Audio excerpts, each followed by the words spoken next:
ما هي مواصفات فتاة أحلامك؟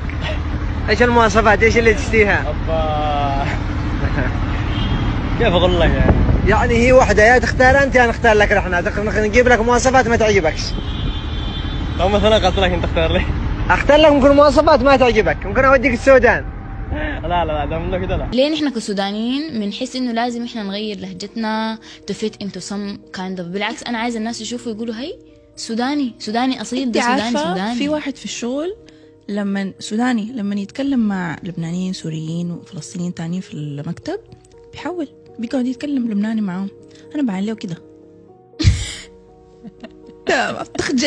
ما بتخجل هم عليك الله لما يتكلموا معانا بيتكلموا سوداني؟